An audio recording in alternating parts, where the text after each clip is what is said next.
Patronato de Salud Mental, en colaboración con la licenciada Rosa Mariana Brea, que ha sido muy amable en darnos este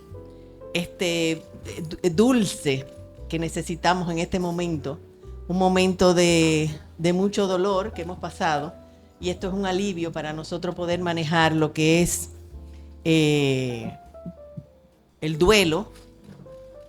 Y hay tantas formas de uno sentir un duelo, y esta es una buena experiencia que nos va a dar Rosa Mariana. Entonces el patronato quiere solidarizarse con las personas que han tenido momentos de dolor y situación que ha pasado en estos momentos, y creo que es un momento interesante para hacerlo. Le agradecemos mucho a Mariana, a Caterina, que es nuestra moderadora y psicólogo del patronato, y nosotras estamos muy agradecidas que todos vengan y participen con nosotros.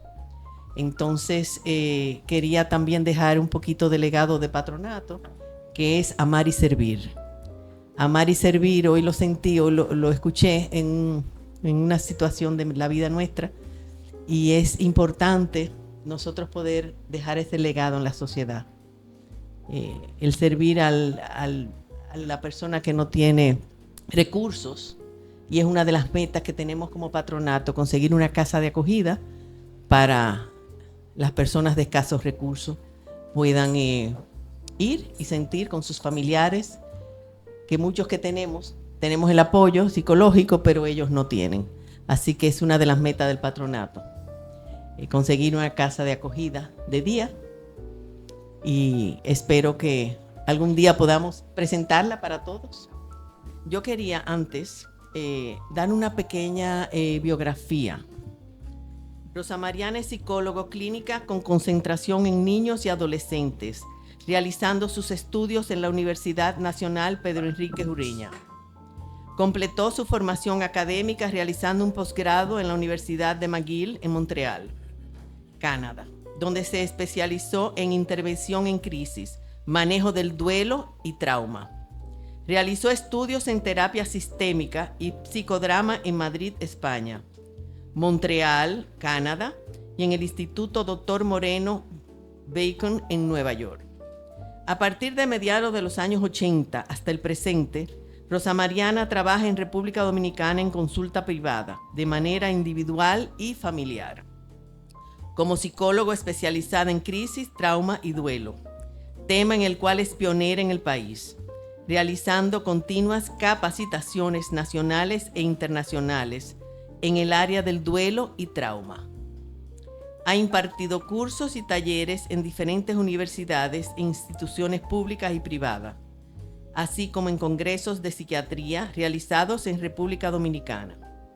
Ha escrito artículos en periódicos y revistas nacionales e internacionales sobre diferentes temas, tales como los huérfanos de la violencia, prevención del suicidio en los adolescentes, entre muchos. En el 2005 publica su primer libro, El Duelo, un camino hacia la transformación, ampliado y reeditado en el 2007, 2015 y 2017 y 2021, con amplia difusión en el ámbito nacional e internacional.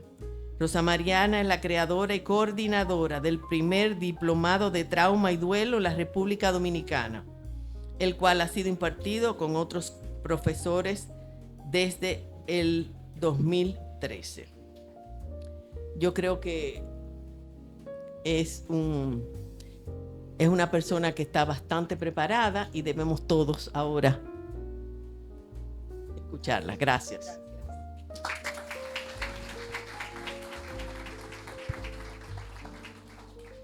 Buenas noches y bienvenido al público presente. Yo quiero aprovechar que tú mencionaste los libros. Allá afuera tenemos los libros nuevos de la licenciada Rosa Mariana. Tiene un precio especial para hoy en honor al patronato.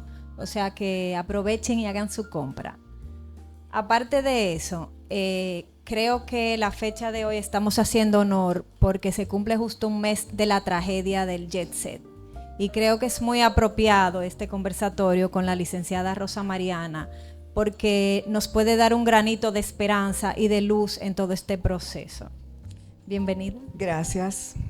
Gracias al patronato, la directora de Rosario Bonarelli y todo el equipo por pensar en este momento específicamente, que da una coincidencia que hoy se cumple un mes de la tragedia del Jet Set, en el cual estamos todos afectados, y esperemos que este conversatorio que hemos organizado sirva un poquito de entender qué puede estar pasándole a muchos dolientes, entender cómo nos afecta el duelo a nosotros también y qué podemos hacer para ayudar a los demás. Yo creo que todos podemos ayudar, no tenemos que ser psicólogos para poder ayudar a los demás y ayudarnos a nosotros mismos, por supuesto. Y a UNIBE por abrirnos las puertas, porque desde que lo pedimos fue sí y gracias. Yo tengo mucho que agradecer a UNIBE. Yo aquí, eso también tengo que decirlo, por 10 años impartí el módulo de duelo y trauma en la especialidad de crisis y trauma, que fue un honor para mí estar aquí. Licenciada, yo creo que debemos de entrar en lo básico, o sea, ¿qué es vivir en duelo? ¿Qué es un duelo? Bueno, es una pregunta sumamente amplia, y si yo le pregunto a todos ustedes aquí si han vivido duelo, yo creo que nadie va a dejar de levantar la mano, porque desde que nacemos hasta que morimos estamos viviendo pérdidas. Entonces, ¿qué es el duelo? El duelo es una reacción natural, universal, porque aparece en todas las culturas, que nosotros los seres humanos vivimos cuando tenemos una pérdida. Por supuesto, hay muchos tipos de pérdidas. Tenemos las pérdidas que son tangibles, que se pueden tocar, pérdida de un ser querido, perder una casa, que se nos derrumbe cualquier situación material, y las pérdidas intangibles, que son muy importantes a tomar en cuenta. ¿Cuáles son las pérdidas intangibles? Tener una pérdida de una confianza con una pareja o con un amigo, una traición. Realmente sucede mucho en los duelos que las personas dicen, pero yo no conocía a mi ser querido. Hay facetas de él o de ella que yo no conocía, y con una connotación de desilusión. Eso es una pérdida intangible, por ejemplo. O sea que quiero decir que es muy amplio, que tenemos siempre que ver un amplio abanico cuando entendemos el duelo. Quisimos que fuera un conversatorio, y perdón, Caterina, que te interrumpa, porque yo entendía que iba a ser un poquito más dinámico, que fuera una charla así medio fría. A mí me gusta tener como acercamiento humano, o sea que este es un tema muy humano también y muy sensible. Y mucho por abarcar. Y mucho por abarcar. Intentamos eso, organizar todo. Que no es fácil, claro. ¿Qué factores influyen en el duelo y cuáles son los duelos adicionales? Sí, cuando nosotros vamos a hablar de duelo, tenemos que ver muchas variables. ¿Cuáles son esos factores? Bueno, primero, la personalidad del doliente, su historia de vida. Tenemos que ver si ha vivido en su trayectoria de vida, qué situaciones de pérdida ha vivido, su ciclo vital. No es lo mismo vivir un duelo en la niñez, que se vive un duelo en la niñez, en la adolescencia, en la adultez o en la adultez mayor. O sea, tenemos que ver todas esas variables. Además, otro abanico extenso de duelo, que son las pérdidas secundarias. O sea, cuando nosotros estamos frente a un doliente, no solamente que nos diga, mira, yo perdí mi mamá, o perdí mi hermano, o perdí mi esposo. No, hay que ver todo este abanico de situaciones. Pérdidas secundarias en las parejas, por ejemplo, que ya no vamos a ser los dos padres, yo voy a estar sola criando unos hijos. Pérdida también de la identidad como esposa. Ya no voy a ser esposa de, sino ya yo voy a tener una identidad diferente. Tenemos las pérdidas ambiguas, que son también muy complejas y muy sutiles. ¿Cuáles son las pérdidas ambiguas? De dos tipos. La que tenemos, por ejemplo, una persona que tiene una enfermedad de Alzheimer o que está en un estado de coma o que está en una especie de adicción muy profunda. O sea, la persona está físicamente presente, pero no está emocionalmente presente. Entonces eso es muy doloroso para los dolientes, porque los dolientes dicen, pero esa no es mi mamá, o ese no es mi hijo, o ese no es mi papá. Entonces es un duelo muy difícil. La otro tipo de pérdida ambigua es la persona desaparecida, la persona que aquí está pasando mucho, lamentablemente, muchas personas desaparecidas. La persona está emocionalmente presente, pero físicamente no está. Hace poco aquí se vivió el caso de una extranjera que misteriosamente desapareció, que no se sabe si se ahogó, y eso es un duelo muy complejo, muy difícil. Entonces eso es un tipo de duelo. También tenemos las pérdidas anticipatorias, que uno entiende que uno tiene un ser querido que está en una enfermedad terminal, pero eso no quiere decir que se muera en un determinado momento. Entonces hay un duelo anticipatorio porque ya tú te estás despidiendo de ese ser querido y es un proceso muy doloroso, es muy difícil. Entonces, como decía, son infinidades de pérdidas que tenemos cuando estamos frente a un doliente que tenemos que tomar muy, muy en cuenta. No sé si me extendí mucho. No, yo creo que esa era una respuesta clara. Uh-huh. Dentro de su experiencia personal, ¿cuáles emociones se destacan en una vivencia del duelo? Una cosa que tengo que enfatizar, el duelo no es una enfermedad. El duelo no es una patología que le pasa a alguien porque pierde un ser querido, o puede ser también un tipo de pérdida como un divorcio, una separación. La inmigración es un duelo también, el tener que irse de su país por las razones que sean. Es un duelo. El nido vacío para muchas familias, cuando los hijos se van y se van a otro país inclusive, eso también. Entonces, el duelo no es una patología, pero sí se puede volver complicado, porque el duelo es muy complejo. No es 2 y 2 son 4. Es muy complejo, hay que profundizar, hay que tener la paciencia de escuchar al doliente y no decir, no, eso es esto y ya, no. Y no etiquetar tampoco. O sea que tenemos que ser muy pacientes. Las emociones son todas. Se puede sentir tristeza, ira, se puede sentir culpa, se puede sentir una gama amplia de emociones. Por eso es que el duelo es como una explosión interna en el cuerpo de las personas y va a afectar en su fisiología, porque el duelo es multidimensional. Eso es un punto importante. ¿Qué quiere decir eso? El duelo es físico, se siente en el cuerpo. Las personas te dicen, yo siento un dolor aquí adentro. De hecho, se ha identificado, así como dice la canción, el corazón partido, el síndrome del corazón roto. Hay cardiomiopatías y hay un señor que tiene un nombre bastante complicado, espero poderlo decir, Takotsubo, que es un cardiólogo japonés, que él identificó el síndrome del broken heart, del corazón roto. Y de hecho se han hecho estudios de personas que han tenido pérdidas muy, muy súbitas y a veces múltiples pérdidas que tienen afecciones cardíacas. Entonces eso es un punto. También a nivel fisiológico hay un gran impacto porque es el cuerpo. Está también la parte emocional, o sea, son todas esas dimensiones que tenemos, las emocionales, todas estas emociones que estamos sintiendo. La ansiedad es muy característica de un proceso de duelo.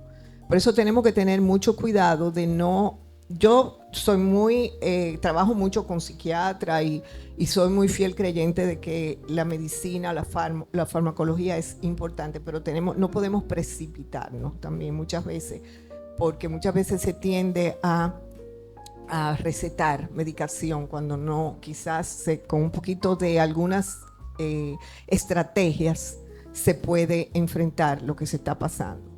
Entonces, como decía, afecta, el duelo se vive emocionalmente, se vive también como lo entendemos, nuestro sistema cognitivo se ve distorsionado cuando estamos, por eso se recomienda que no se tomen decisiones precipitadas, que no se hagan esas mudanzas rápidas. La gente pregunta, irme de viaje, ¿hace bien?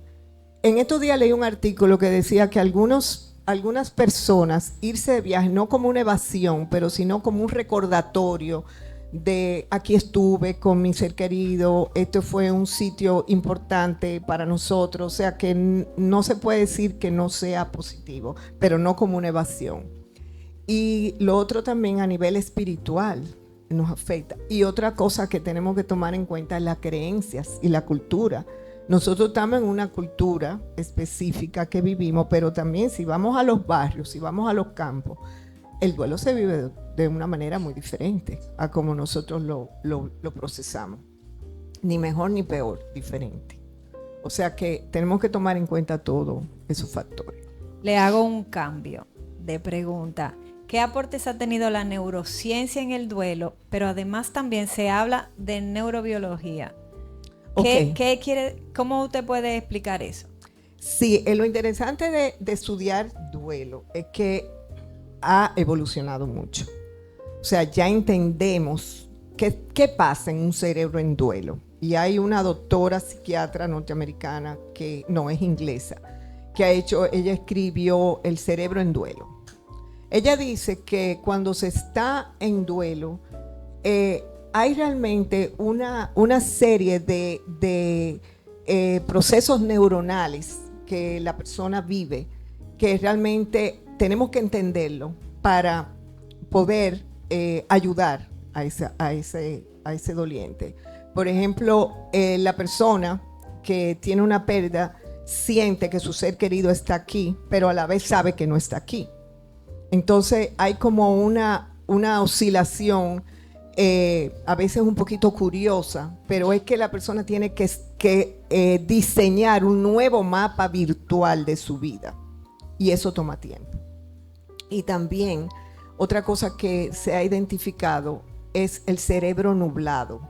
Eso es muy común al inicio, y eso puede confundirse con que la persona tal vez está perdiendo alguna facultad, que se le olvida dónde dejan las cosas, pero eso es parte del proceso y se llama así, cerebro nublado. Entonces yo creo que todo el que ha vivido duelo, no importa si es súbito, si no es súbito, tiene un poquito de esa conducta. Entonces, en cuanto a la neurobiología, cada vez se está sustentando la importancia de el apego. O sea, la historia de apego que tenemos nosotros, los seres humanos. El apego, para que entendamos, es como la zapata con la cual nosotros venimos al mundo. O sea, es como lo que nos ofrecen nuestros cuidadores, nuestros padres. Que cuando hay una pérdida, por ejemplo, en un niño, si ese niño se queda huérfano y no tiene un cuidador que venga de alguna manera a sustituir un poco ese vacío, ese niño va a crecer con una deficiencia de estabilidad emocional en su vida. Entonces se ha comprobado que mientras las personas vivan un apego estable, seguro en sus primeros años, eso le da como una capacidad, como una fuerza para poder vivir las circunstancias adversas que la vida le pueda traer, que serán las que vengan.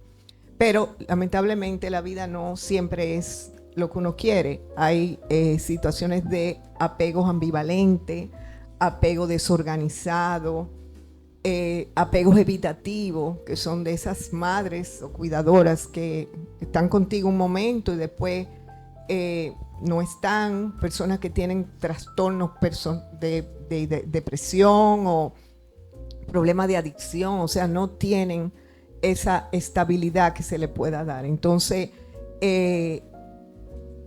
incluso la neurobiología o la teoría del apego es tan importante en comprender el duelo, porque al inicio, y eso va con lo de la neurociencia, hay una protesta y una desesperación en los dolientes, que muchas veces se asocia que es un shock o una negación. No, eso es parte de esa protesta, y esa desesperación al inicio es esperada y es parte del proceso.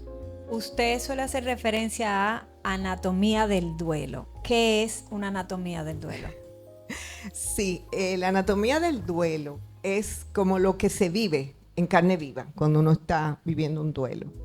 ¿Cuáles son?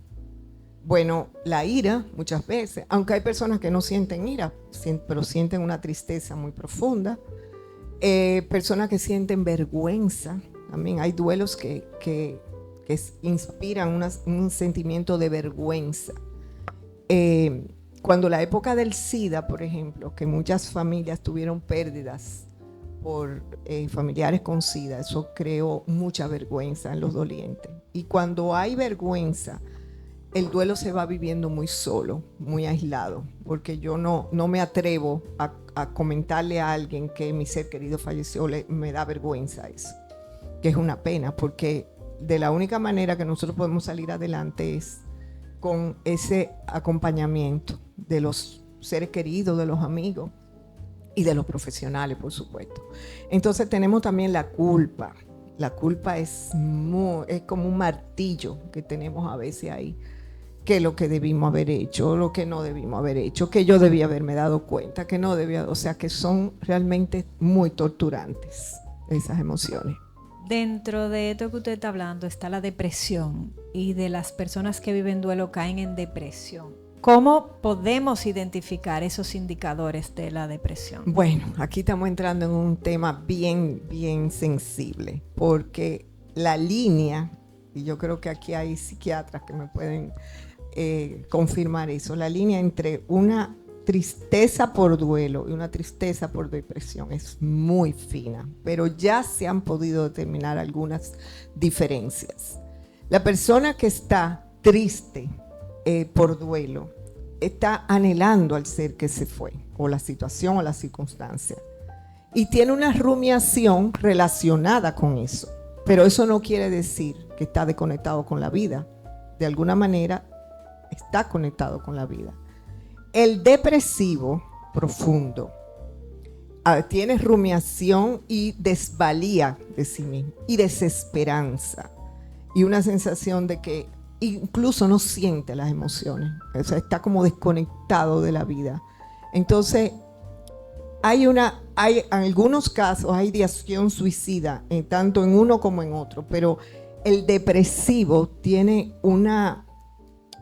está como en un hoyo negro, mientras que el doliente está, claro, hay casos en que se torna complicado, pero al inicio la tristeza es más eso, porque yo no me adapto a vivir mi vida sin ese ser querido, o sea, como una rebeldía un poco, pero no esa desesperanza y ese vacío, ese hoyo negro que se pueda sentir. Escuchándola hablar, me viene a la mente lo que siempre hemos estado, siempre nos han enseñado, que hemos estado escuchando, de que el duelo se vive por etapas y de que el doliente tiene que atravesar cada una de esas etapas. ¿Qué usted opina sobre eso?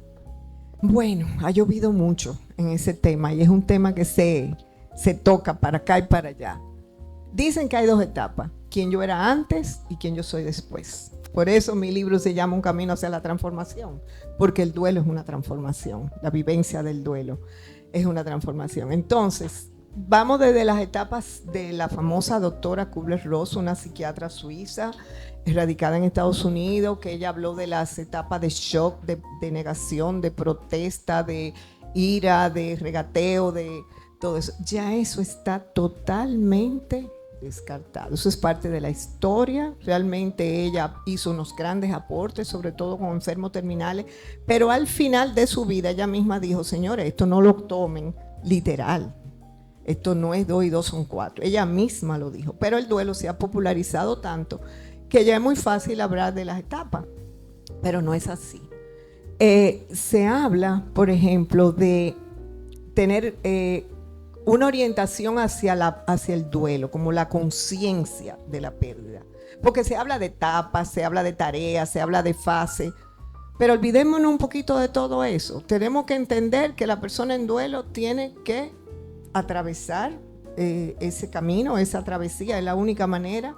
Tiene que procesarlo y eventualmente llegar a una integración de la pérdida. Pero lo que hoy sí estamos todos los terapeutas de duelo actualizando es el modelo del 2001 de dos personas, Schultz y Straub, que ellos hablan de la orientación hacia la pérdida y la orientación hacia el restablecimiento. ¿Qué significa eso? Que el doliente tiene que estar oscilando entre esas dos líneas. O sea, tú no puedes quedarte atascado tu vida, porque ya estaríamos hablando de un duelo complejo, solo en la pérdida. Entonces, tenemos que vivirla, porque no podemos darle la espalda, pero tenemos que tener la orientación hacia restablecernos, hacia conectarnos con la vida. Cuando un doliente me dice a mí, por ejemplo, me dice, bueno, mira, que ha tenido una pérdida dificilísima, me dice, bueno, pero ya me invitaron. Miren, por ejemplo, voy a poner este ejemplo. Yo tengo una paciente que fue muy afectada por la muerte de su mamá, tremendamente afectada por la muerte de su mamá, una adulta, con hijos y todo. Muy afectada por la muerte de su mamá, era un vínculo muy estrecho que ella tenía con su mamá. Entonces ella me contaba de lo devastada que ella estaba, lo difícil que ella estaba. A cabo de 6 meses, ella me cuenta esta experiencia. Mira, estuve en una tienda que mi mamá y yo íbamos y ella me ayudaba a escoger cosas para mi casa y todo. Yo entré y salí, no pude quedarme, me dijo. Esa fue la primera vez. Yo dije, bueno, hiciste el esfuerzo, pero no pudiste quedarte. En la segunda, otras sesiones que tuvimos, me dijo, mire, yo le voy a decir algo. Yo entré con una amiga y me quedé en la tienda y me acordé de muchas cosas que mi mamá me enseñaba y me decía, ¿qué significa eso? Ella se está reintegrando a la vida sin su mamá. O sea, es un aprendizaje, porque eso también ha enseñado la neurociencia, que el duelo es un proceso de aprendizaje.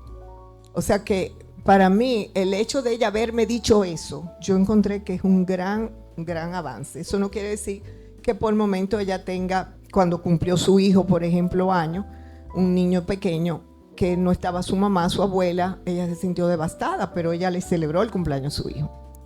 O sea que, fíjense lo que quiero decir. Y otra cosa también que hoy se establece como parte normal son las olas.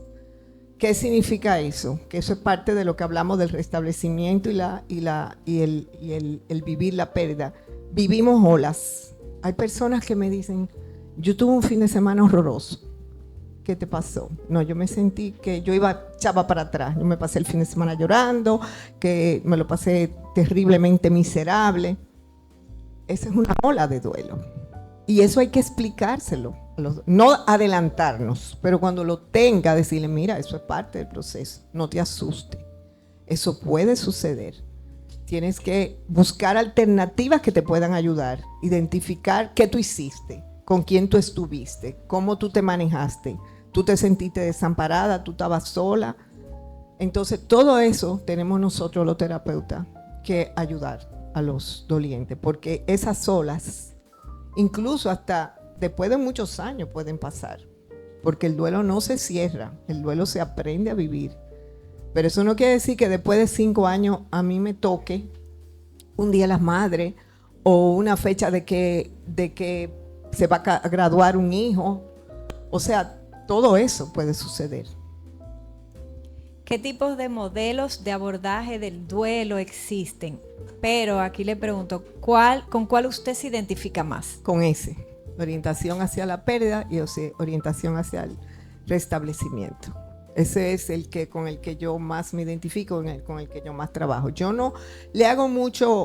A veces a mí me dicen, hasta los mismos dolientes me dicen, ay, pero yo no estoy sintiendo ira con mi pérdida, entonces yo estoy mal, porque ya es tanto que se le ha enraizado el modelo de etapas, que yo le digo, no necesariamente.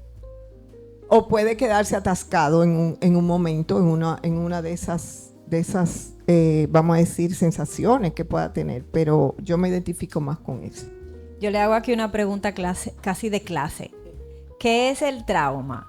¿Cómo afecta el sistema nervioso? ¿Y qué tipos de trauma existen? Bueno, aquí no pudiéramos pasar la noche entera hablando de trauma, pero como estamos entrando en aguas profundas, A mí me gusta mucho la explicación que hace Gabor Maté, que es un sabio, es un médico que ha trabajado mucho con personas, él ha trabajado con adictos, ha trabajado con enfermos psiquiátricos, o sea, él es un sabio. Él dice, y es el trauma es una herida, ¿verdad? Es un impacto que uno tiene.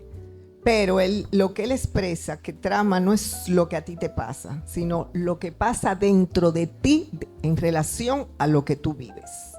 Y me parece una explicación muy atinada, porque ustedes pueden estar viviendo, y ahora se ha visto con esta tragedia del Jet Set, que muchas personas han tenido un diferente tipo de reacciones con el trauma, con la experiencia de trauma. Entonces nosotros no podemos generalizar.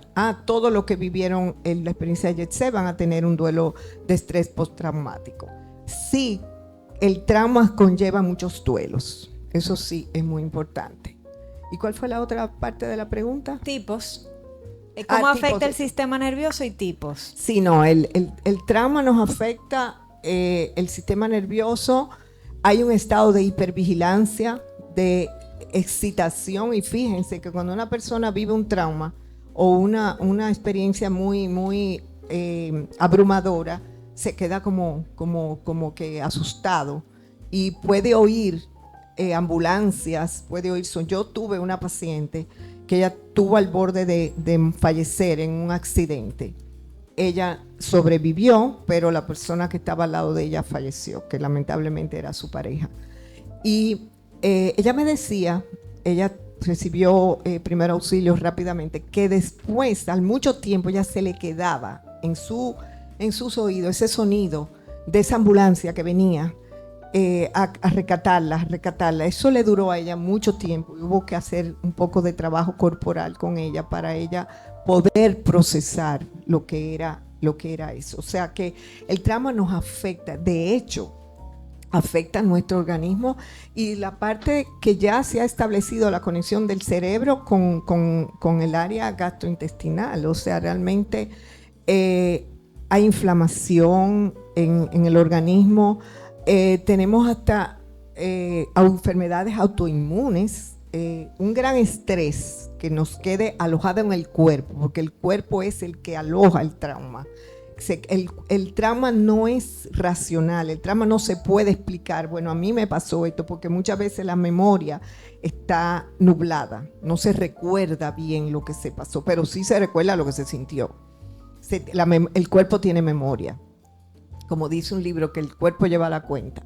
Entonces realmente se queda todo eso alojado. Incluso no podemos ser simplistas, pero personas que llevan un estrés muy prolongado pueden caer con cáncer, inclusive, con problemas de salud comprometido en su vida. O sea que fíjense que todo esto, traumas, duelos, tenemos que tomarlo muy en serio, porque es que nos afecta nuestra salud. Y tipos de trauma, tenemos el trauma agudo, lo que acaba de pasar mucha gente, una experiencia, un accidente, puede ser un derrumbe, puede ser un desastre natural, y una cosa como lo de Jet Set, que fue una cosa inesperada. Eso es un trauma agudo. Las personas se sienten vulnerables, se sienten frágiles, se sienten que no pueden manejar esa situación. Después tenemos el trauma crónico, que ese es más complejo. El trauma crónico es experiencia, bullying, por ejemplo, un bullying repetido, unas experiencias de maltrato, de abuso, le da a la persona un sentido de desesperanza y de que yo no tengo poder para enfrentar. Y ya tenemos el devastador, que es el trauma complejo, que ya esas son personas que tienen una niñez comprometida, que han tenido una serie de negligencias, de abuso, de descuido, que ya sacar adelante esas personas, que se pueden sacar adelante, pero conlleva un trabajo muy profundo, porque esos niños desconfían y ya se pierde como la seguridad completa en el mundo.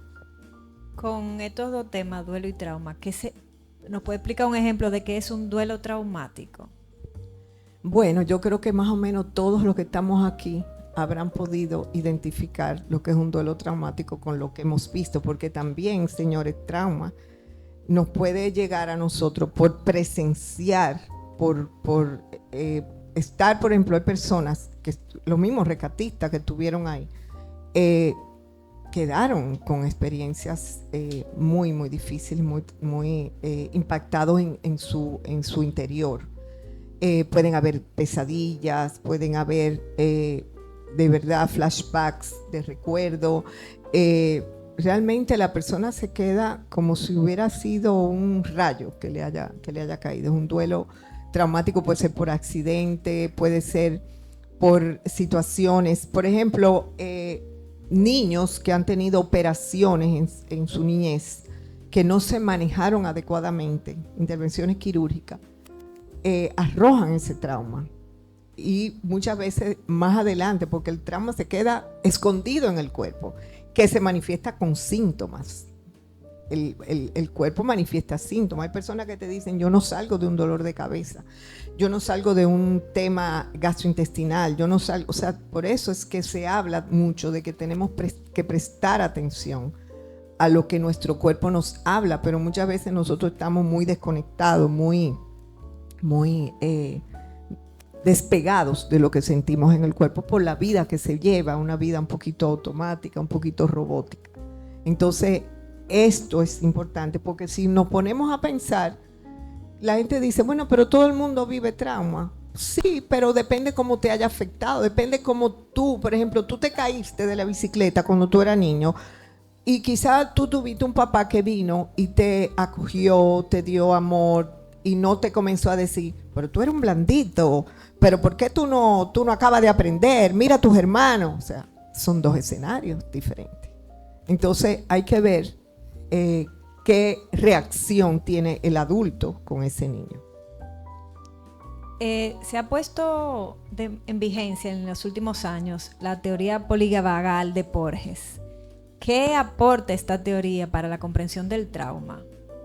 Bueno, yo les confieso que a mí me encanta esa teoría y yo estoy todavía aprendiendo. Es una teoría fascinante. ¿Por qué fascinante? Porque es compleja pero simple. ¿Qué es lo que dice Porges? Porges lo que dice es que lo importante para nosotros los seres humanos es sentirnos seguros, sentirnos acogidos, sentirnos abrazados por quien tengamos, sea la persona más próxima o nuestro ambiente. Eso es fundamental. Entonces, él enseña a través del sistema nervioso, de los nervios vagal, del nervio dorsal. Son términos un poquito complejos, pero lo que él quiere enfatizar son tres cosas. Primero, que tenemos que tener conciencia de lo que sentimos en nuestro cuerpo. Y cuando lo que se llama neurocepción, lo que una persona me puede despertar a mí, de tener como esos canales abiertos, porque esos son señales de alarma y también no me ayudan a permitirme acercarme a los otros. Y tenemos dos tipos de reacciones. La corregulación, que es estar en por ejemplo, los terapeutas, poner el ejemplo de los terapeutas. Nuestro trabajo como terapeuta es crear confianza, crear seguridad, crear un espacio seguro, que los pacientes que vayan donde nosotros se sientan acogidos, que no estemos aquí, estemos mirando por otro lado. O sea, que se sienta que estamos ahí, que estamos presentes. Entonces eso ayuda a esa corregulación. Pero la persona tiene que aprender a autorregularse. Entonces es ahí que está el kit del asunto, porque si tú vienes con una historia de trauma, con una historia de situaciones en tu pasado no resuelto, tú eres una persona que está desregulada. ¿Qué significa eso? Que no tiene su sistema nervioso estable, tranquilo, está o muy tenso o está desconectado, porque también son dos canales. Puedo estar hipervigilante como puedo estar como en un estado de susto, de miedo, de terror, y estoy prácticamente cogido. Y se habla mucho de que el cuerpo, cuando tiene muchos años ya contrayéndose por esos miedos, esos temores, sufre el esqueleto, sufre todo el sistema del cuerpo. Entonces, ese es el aporte, a mi modo de ver, de Porges, que se aplica en niños también. Se les va enseñando a los niños a cómo regularse, a cómo aceptar sus emociones, a no pelear con sus emociones, a cómo identificar que puede ayudarle. Y se dan muchos tipos de actividades físicas, corporales, sobre todo corporales. Entre ellas, por ejemplo, el grounding, lo que se le llama como sentir que tú estás pisando un terreno, puede ser en la naturaleza, el sentirse que tú estás en el presente, en el momento presente, en el aquí, en el ahora. Ejercicios de tocar ciertas zonas del cuerpo para rítmicas, como para susanar. Por ejemplo, mecerse en un columpio. Ustedes lo ven como algo muy simple, pero es una actividad muy sanadora. Es rítmica, es muy positiva, hasta para nosotros los adultos. Tener como esos balanceos, ejercicios de lados con el cuerpo. Hay una yoga que está dirigida al duelo, yoga de duelo, que es muy efectiva también, muy buena. El yoga es muy bueno en general. Y, o sea, muchas actividades corporales que se puedan hacer. Luego de esta tragedia del jet set, hay niños que perdieron un progenitor, ambos progenitores, un hermano. ¿Cómo los niños comprenden el duelo?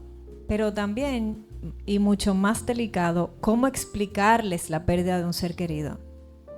Sí, lamentablemente hay muchos mitos con el tema de los niños, aún en el siglo XXI. Se piensa que a los niños lo mejor es como protegerlos, no decirle las cosas, encubrirle la pena, no llevarlos a despedir a seres queridos. O sea, es un poco lo que uno tiene arraigado. Yo me acuerdo una vez que yo fui a un funeral, a una funeraria, que había un jovencito como de 10, 12 años. Y los familiares cercanos me comentaron a mí, eso no es una barbaridad traer ese niño aquí. Y yo decía, ¿pero por qué? Porque él es muy chiquito para ver todo esto. Estaba como furioso. Y yo le expliqué que no. Digo, yo no tenía nada que ver con eso, pero yo le expliqué que no, y le hice un poquito como de explicación. No, pero en mi tiempo, sí, pero las cosas han cambiado. Entonces los niños hay que integrarlos, por supuesto, depende de la edad, depende a los niños, por ejemplo, hasta los 7, 8, 9 años no saben el concepto de irreversibilidad de la muerte. O sea, ellos no entienden que el abuelo se murió y que no va a volver. Ellos les es difícil. Y a veces te dicen, pero yo he tenido niños muy sabios. A veces te dicen, no, yo sé que el abuelo no está, el abuelo está allá arriba, en el cielo. O sea, te lo explican. O sea, que no podemos disminuirlos la capacidad de comprender. Lo que tenemos es que ser muy transparentes de acuerdo a su edad. Cuando ocurre una situación trágica como la que ha pasado ahora, lo primero es que el niño esté en un ambiente seguro, cuando se le va a transmitir la información que se le vaya a transmitir, que estén personas de conocimiento del niño. A veces a mí me dicen, no, yo quiero que tú le digas a mi sobrino que su mamá falleció. No, pero yo primero no conozco a tu sobrino y yo soy una extraña. Yo puedo estar ahí, pero yo no soy la que voy a dar la noticia. Yo te voy a orientar cómo se debe de decir. Incluso en pacientes que están en hospitales y en cuidados intensivos, se le pide permiso a los médicos y es conveniente que los niños vayan, siempre y cuando se les explique. Inclusive a veces se hace un prevideo para que los niños vean lo que ellos van a ver. O sea, me refiero a la sala, al ambiente, porque si no los niños se asustan, se aterrorizan. Pero a los niños hay que integrarlo. Los niños, y otro mito es que se piensa que el niño es resiliente. No, los niños es otra cara de la moneda.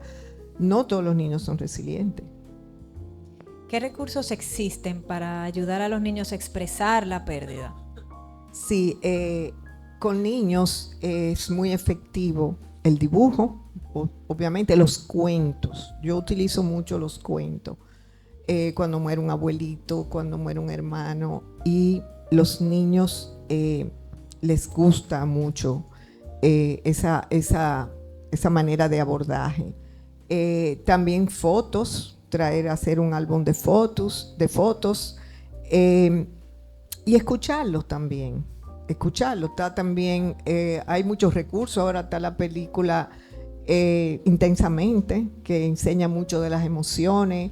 También la de México, de Coco, sí, para niños más grandes. O sea, hay muchos recursos con los niños, y los niños nos enseñan muchas veces. Los niños a veces me dicen: mamá estaba llorando, yo la vi llorando a mami, y yo le tengo que explicar a su mamá: tú tienes que darle a entender que tú estás llorando, que tú estás triste porque el abuelito se fue, y que los niños se dan cuenta.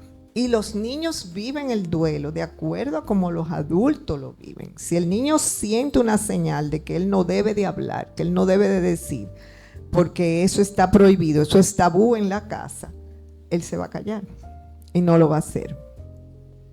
De los estudios realizados en menores hasta ahora, ¿qué sale, qué conclusiones se arrojan? Bueno, sobre todo que los niños que vienen de hogares en que ha habido una seguridad, un apego lo más estable posible, esos niños vienen con más equipaje emocional para poder enfrentar, porque esas son de las ideas de Porges, que Porges dice que todos vamos a enfrentar situaciones difíciles. Entonces tenemos que preparar nuestro sistema nervioso y organizar nuestro sistema nervioso, y eso vale con los niños para poder, porque ese mito de que los niños no deben sufrir, de que no deben vivir situaciones y que eso va a ser un trauma. Por ejemplo, lo primero que yo le digo a una mamá cuando viene con una pérdida de que la niña perdió su papá o el hermano, primero, no victimizarla, no cogerle pena, porque a veces hay padres que le cogen pena a sus propios hijos. Ay, pobrecito, va a criarse sin su papá. Yo tengo un ejemplo fantástico, y ahora que hay muchos niños huérfanos, me gustaría mencionarlo. Yo tuve hace unos años un caso muy dramático de un señor que mató. Ellos estaban separados. Él vivía en una determinada ciudad de aquí. Él cogió un día, se levantó. La señora vivía en otra parte con su familia y sus hijos. Él veía a sus hijos de vez en cuando. Entonces él cogió un día, se levantó, cogió carretera, llegó al sitio. La señora pensaba que iba a ver a sus hijos. Pues llegó, cogió, ametralló a la mujer delante de los niños. Los niños salieron corriendo despavoridos. Una escena muy común que sucede aquí, lamentablemente. Entonces, ¿por qué la traigo a colación? Porque esos niños que quedaron huérfanos, ya ustedes se imaginarán, las familias totalmente devastadas. Lo acogió una tía, una hermana del papá, que dio la casualidad que ella no tenía hijos. Y ella era la única que podía. Y tenía medios también. Eran 3. Un varón y 2 hembras. Una hembra mayorcita, como adolescente. El varón como de 12 años y la niña, la otra como de 8 o 9. Ella lo trajo a su casa, lo acogió y salió adelante con los niños.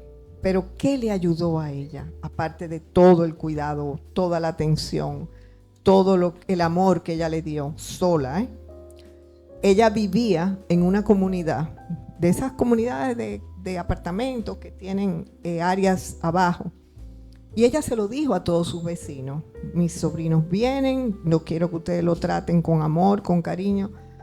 Eso se formó una comunidad fabulosa. Ahí salían los papás que se iban a fútbol, decían: vamos a llevarnos al niño, que venga con nosotros. O sea, eso fue un ejemplo, porque hay que hablar de las cosas buenas también, de las cosas bonitas que se pueden hacer. Y solamente ella decir, y todo el mundo la admiró a ella, por ese... yo siempre me mantenía en contacto con ella, y ella graduó a los muchachos. Yo creo que hasta se casó ya, porque eso hace ya unos años. Ya creo que hasta los 3 se casaron, pero ella hizo un trabajo hermoso. Y ella sola, y con esa comunidad, que ella sí, ella me lo dice, porque ella trabajaba el día entero. A mí me ayudó esa comunidad de vecinos a criar a mis hijos. O sea que es un ejemplo hermosísimo. No podemos dejar a un lado una etapa tan compleja como la adolescencia. ¿Cómo viven los adolescentes el duelo y cómo nosotros podemos comprenderlos?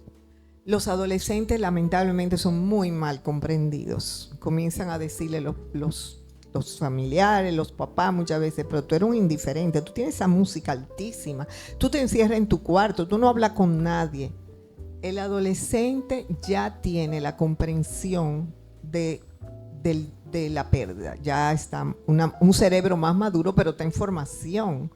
Y también está en un proceso de separación de los padres, de independencia emocional de los padres. Entonces, si viene una pérdida de un papá o de una mamá en ese momento, es un impacto muy fuerte para ese niño. ¿Qué no le gusta a los adolescentes? Que le cojan pena.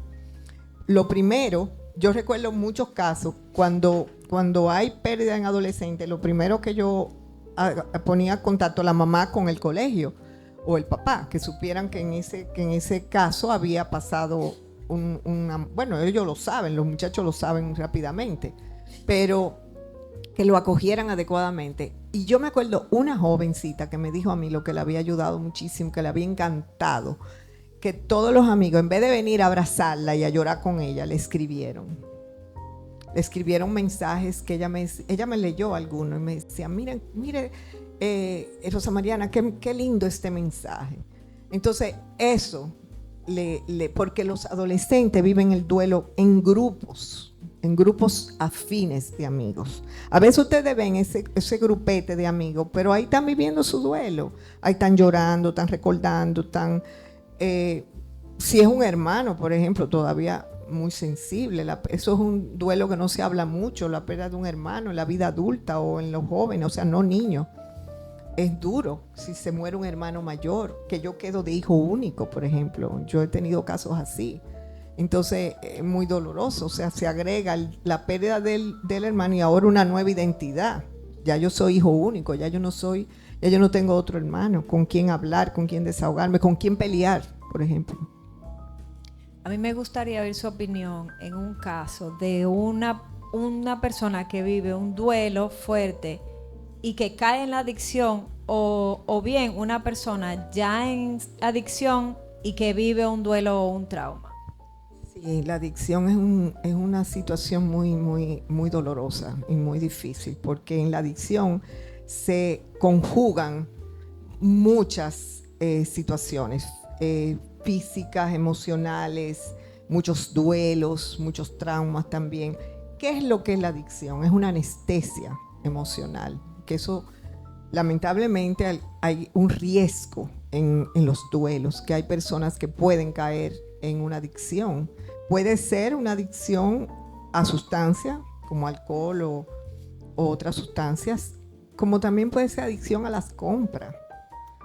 A mí me ha tocado varios casos de dolientes, mujeres sobre todo, que me dicen, yo tengo un tema con el internet. Yo no necesito nada, yo me he comprado hasta 3 zapatos iguales. Y es una manera de anestesiar, y ellas lo van reconociendo, una manera de anestesiar, o sea, esa persona no es adicta en ese caso. Ella está anestesiando su pena, su dolor a través de una adicción. Y también hay adicciones que se consideran, entre comillas, saludables, como estar metido en un maratón, hacer ejercicio de una manera desenfrenada. Eso puede caerse en una adicción también. O sea que es peligroso. Hay como cierta confusión con el tema de los lazos con la persona fallecida. ¿Cuál sería la conexión emocional saludable con ese ser querido que perdimos?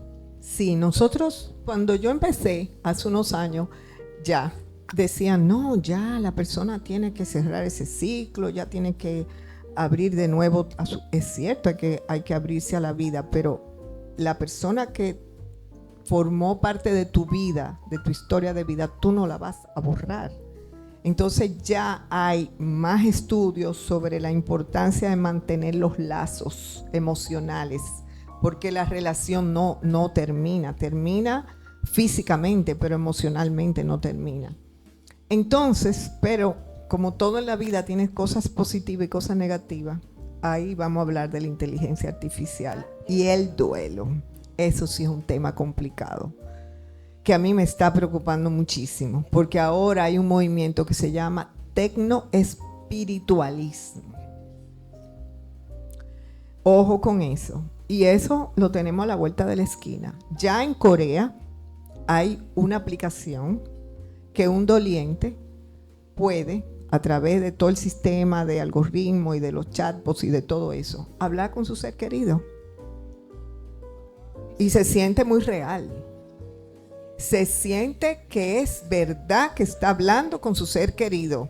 Y hay inclusive planes, ya hay planes de, por ejemplo, de personas que dicen, yo quiero mantener un lazo continuo con mi ser querido. Entonces, para eso hay un programa que se paga, y tú le das toda la información y se busca en las redes, los algoritmos, la voz de la persona.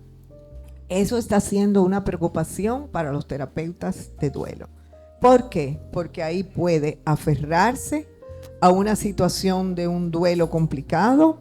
La persona no se ve como una cosa tan inocua. De que la persona quiere mantener un lazo. No, es algo más complejo.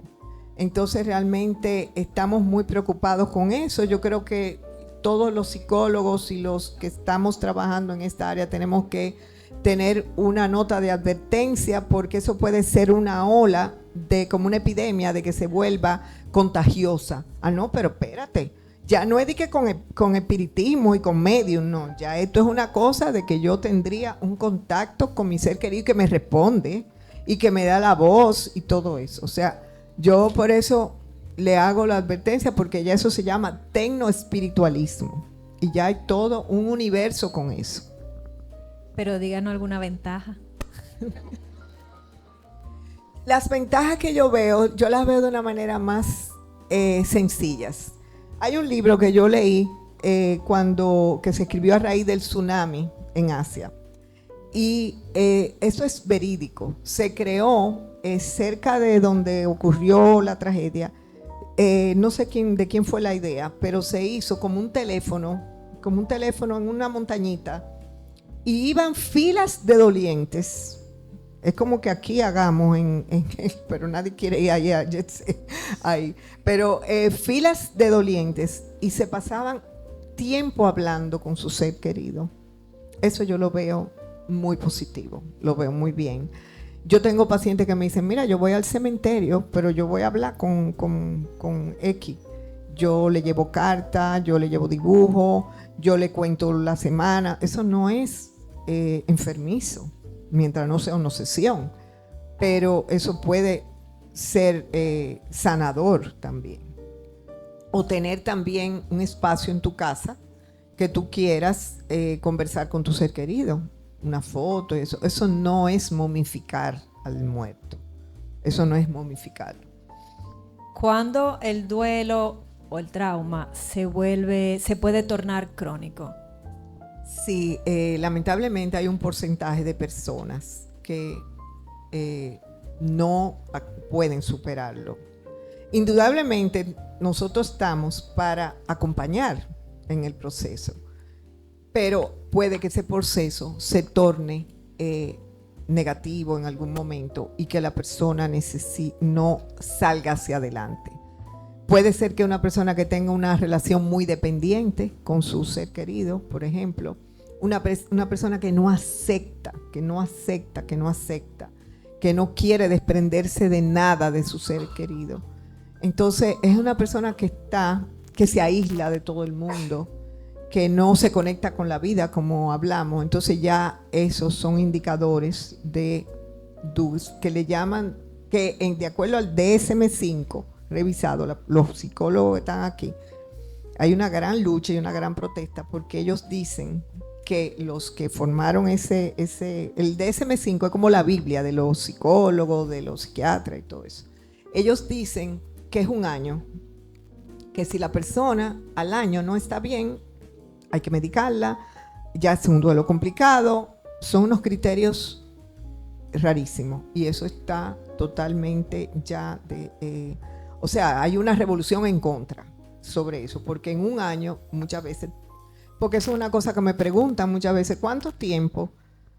Yo no puedo decir, hay personas que ya a los 6 meses se sienten más fuertes, se sienten más conectados con la vida, pero hay personas que les dura 2 y 3 años. Pero no es que estén mal, es que están procesando su pérdida.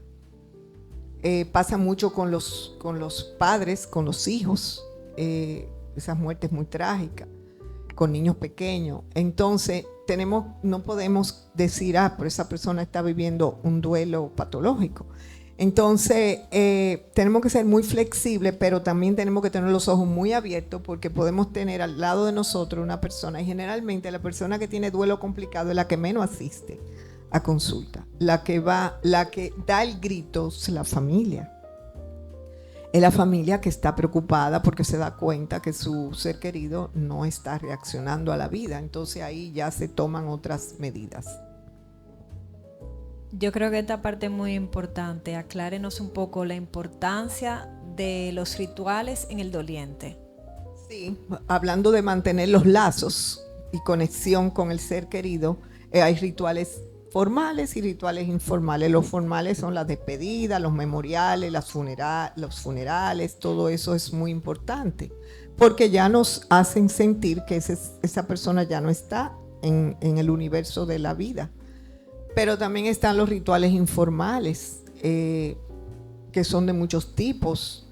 Puede ser mantener como... Yo recuerdo una paciente que hizo un ritual bellísimo y fue de iniciativa de ella. Ella se le murió su esposo. Ella cogió una pared de su casa y ella puso la historia de ellos, más con los nietos y todo. Fue una pared hermosísima. Ella me mandó fotos y me dijo que eso le ayudaba a la generación que subía también, que supiera que su abuelo fue una persona importante. Entonces eso es un ritual hermoso. Y están también hacer una comida un día en honor a esa persona que ya no está, que le gustaba esa comida, o ir a un sitio, por ejemplo, que le gustara en especial y recordarlo, hacer anécdotas. O sea, son muchos tipos de rituales que se pueden hacer. A raíz de este duelo colectivo que hemos vivido con esta tragedia, de este duelo social como comunidad que hemos vivido, ¿qué usted puede decirnos al respecto? Bueno, lo primero es que tenemos que aceptar que estamos viviendo, porque eso es parte de la conciencia de la pérdida, que estamos viviendo un duelo colectivo. Y lo más importante, ¿qué podemos hacer? Yo, recordando el caso de la tía, yo digo como que uno puede hacer algo para...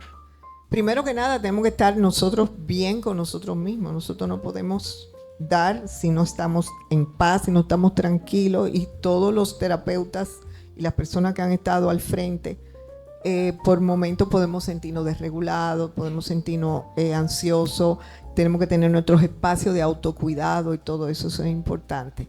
Pero es importantísimo tener, de alguna manera, ayudar, cooperar, colaborar, porque de la única manera que nosotros podemos superar o integrar una pérdida es en comunidad. Tú no puedes vivir un duelo solo, jamás.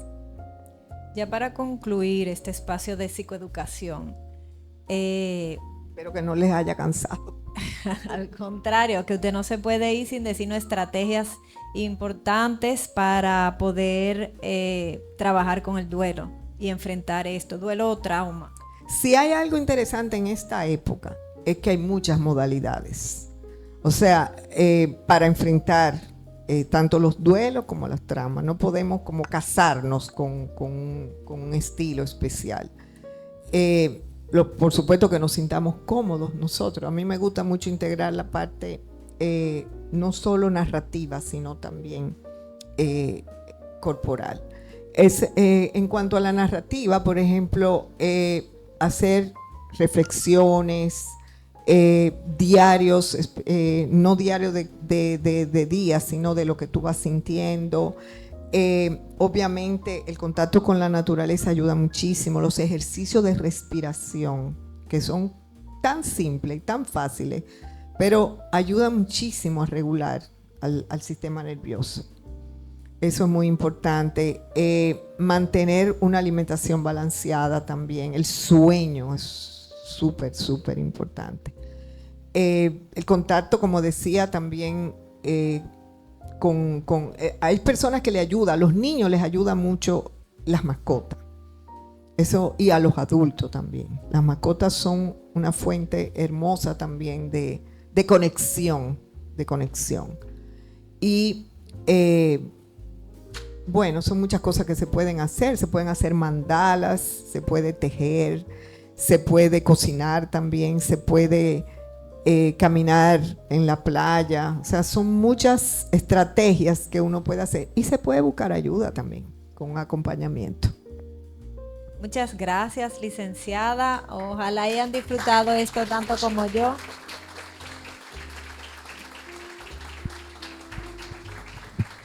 Abrimos el espacio de preguntas. Por si acaso también hay un código QR por ahí, si se les hace más cómodo. Yana las irá leyendo y usted las irá contestando. Esto ha sido muy interesante, licenciada, porque ha surgido una serie de preguntas, la cual creo que van a poder apoyarnos más. Y dentro de todo lo que usted ha abordado, hay una persona que nos pregunta cómo se puede manejar el bullying hacia una persona que ha atravesado un duelo, especialmente cuando los que están a su alrededor no saben manejarlo. O sea, una persona que ha atravesado un duelo. Está atravesando un duelo, le han hecho bullying por ese duelo y inclusive se han burlado.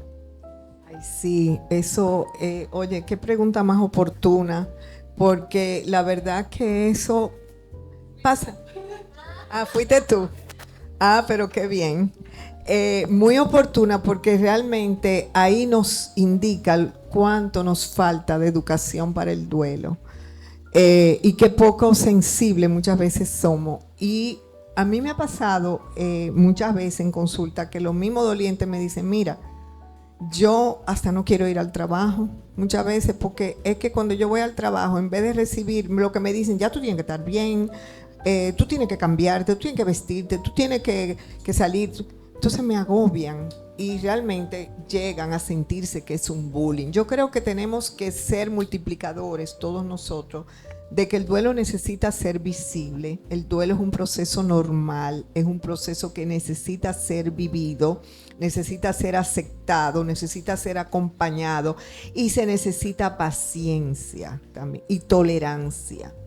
Y no podemos tampoco, porque a mí me pasó que cuando mi hermano o mi mamá se murió, yo me dio resultado tal cosa, pero a ti a lo mejor eso no te da resultado. Entonces tenemos que respetar también. Excelente, doctora. También nos preguntan aquí, ya para la parte de los niños, ¿cómo se puede manejar la pérdida a un niño? O sea, un niño puede manejar la pérdida, dígase el divorcio. Eso puede generar una pérdida. ¿Cómo se puede tramitar esa situación? Mira, yo he tenido familias que me dicen, ojalá hubiera sido una muerte que estuviéramos lidiando y no un divorcio. El divorcio es muy difícil muchas veces, pero lo hacemos difícil en nosotros. Los padres lo hacen difícil. Yo he tenido que sentar padres en consulta, separados o separándose, hablándole claramente si no se están dando cuenta del daño que le están haciendo a su hijo. Les he hablado muy bruscamente por eso, porque realmente lo utilizan al niño. El divorcio es una experiencia difícil, pero lo puede ser llevadero si los padres se ponen de acuerdo de no divorciarse de los hijos y de no utilizar los hijos como un canal de venganza, de información, de estar espiando. Entonces, eso son muchas variables que se tienen que tomar en cuenta. No introducir una pareja abruptamente después de un divorcio. Hay personas que no, pero ya mi hijo sabía que yo estaba con esta muchacha, él sabía. ¿Cómo va a saber? Sí, porque él lo oyó por su mamá, pero tú no puedes introducirle una persona extraña a tu hijo que está sufriendo Y también otra cosa, ponerse de acuerdo de verdad, porque no estar como un ping-pong, que está aquí 3 días allí, que el niño se siente desarraigado. Es muy complejo, sí, muy difícil. Excelente, doctora. También nos preguntan cómo prepararse o anticiparse ante una pérdida profunda antes de que ocurra. O sea, yo sé que hay algo que va a suceder, pero ¿cómo me puedo preparar para afrontar esta parte? Sí, eso es muy doloroso porque sobre todo con personas que tienen remisiones, que están muy bien, pero tú sabes que no están bien, que en el fondo eso es algo temporal. Entonces como que a ti te cuesta aceptar que esa persona está mal y que esa persona se va a ir. Yo siempre le digo a la familia que tenemos que hablar con sinceridad con el que está enfermo, porque el que está enfermo se da cuenta de todo y no quiere hablar porque piensa que lo va a hacer sufrir a la familia. Entonces, he tenido casos en que se ha roto ese tabú y se ha creado una situación muy bonita, muy favorable. Madres que han dejado carta a sus hijos, que se le dice al papá, yo quiero que tú lo entregues cuando tenga 15 años, cuando se vaya a casar, cuando esto, pero un documento. Yo quiero que tú hagas esto, yo quiero que tú te cases, por ejemplo, se le dice a la pareja muchas veces, y hay como una especie como de conversación importante que hace que las familias estén más tranquilas, pero es un tabú que a veces hay que romper. Excelente. Y también tenemos una persona que nos pregunta cómo se puede trabajar y llevar su día a día, controlar el sistema nervioso de su como persona durante un duelo profundo. Bueno, ante todo, entrar en conciencia de tu cuerpo. ¿Qué te afecta a ti? ¿Dónde tú estás sintiendo? ¿Dónde tú te estás sintiendo ahora mismo esa desregulación? ¿En qué parte de tu cuerpo tú lo estás identificando? Eso es lo primero que tenemos que hacer. Entonces, ver qué podemos hacer. Si no podemos hacer actividades que nos puedan ayudar a regular, podemos buscar ayuda. Pero lo que no recomiendo es que nos embotemos de analgésicos y de anestésicos. Eso sí. Licenciada, ¿y cómo vive un enfermo mental el duelo diferente a otros? O sea, ¿cuál es la diferencia entre una persona que no tiene una enfermedad mental para afrontar este duelo y cómo lo hace tal vez una persona con una enfermedad mental? Una vulnerabilidad. Bueno, yo diría que igual que la persona discapacitada, eso es algo que se ha tendido a rebajar, que no, porque como está discapacitado no entiende, no. Y es lo mismo un enfermo mental, o sea, realmente tenemos que tener sensibilidad con ese enfermo mental, tenemos que entender que porque la persona esté tal vez sometida a un tratamiento o tenga una situación de confusión en su vida temporal, no significa que no pueda sentir un vacío, una despedida, y hay que acompañar, y es un momento incluso muy, muy delicado y muy sensible para ese enfermo, para esa persona. Muchísimas gracias. Y ya que usted habla de posibles formas de manejar, ¿nos podría hablar de la terapia de tapping para el duelo? Sí, bueno, la tapping es un recurso que se utiliza para calmar el cuerpo, que es muy efectivo, y hay muchos tipos puede ser abrazar, hacer así, muchos ejercicios que se pueden hacer, y es una técnica así como la respiración, que es muy útil, muy necesaria, muy positiva. Excelente, muchísimas gracias. Viniendo al tema de lo que nos trajo acá, que fue la situación que ocurrió recientemente con el Jet Set, ¿cree usted que la sobreexposición al contenido relacionado con lo que pasó en el Jet Set puede reavivar nuevamente el duelo cuando ya la persona está llegando a un punto de calma o de más tranquilidad? ¿Y cómo usted entiende que puede esta persona iniciar el proceso de sanación? Bueno, es complejo. Eso es complejísimo. Claro, realmente sabemos que la sobreexposición no... Esto se ha comparado, señores, se lo digo sinceramente, con el derrumbe a un menor escala del derrumbe de la Torre Gemela en Nueva York. Hay mucha gente que lo ha comparado. Y lo que hemos aprendido, lo que se aprendió de ese evento, fueron muchas cosas. La sobreexposición, por supuesto, es muy perjudicial. Pero también el trabajar en grupo, el trabajar individualmente tu situación personal, pero también en grupo de personas que en las terapias de grupo son muy efectivas en esos casos. O sea que realmente dependerá de cada persona, o sea, y de cómo le tocó, porque como yo dije al inicio, el trauma no es lo que tú viviste, cómo te afectó a ti, cómo quedó dentro de ti. Eso es lo que tenemos que ver.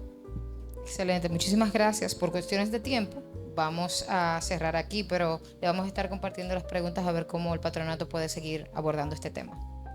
Gracias, señores, por su atención.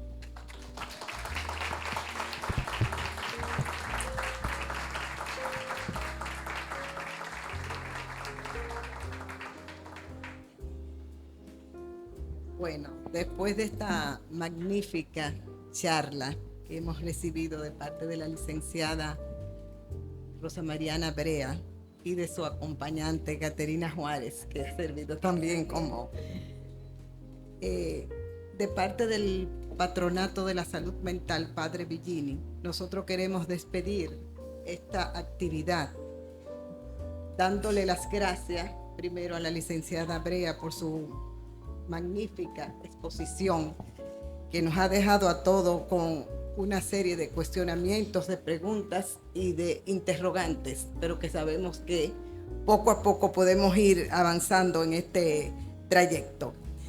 Para nosotros ha sido especial este momento por la situación que acaba de suceder y por enfrentar situaciones como estas que no han sido prácticamente muy placenteras, pero que tenemos que estar adecuadamente preparados para poder aceptar estas cosas.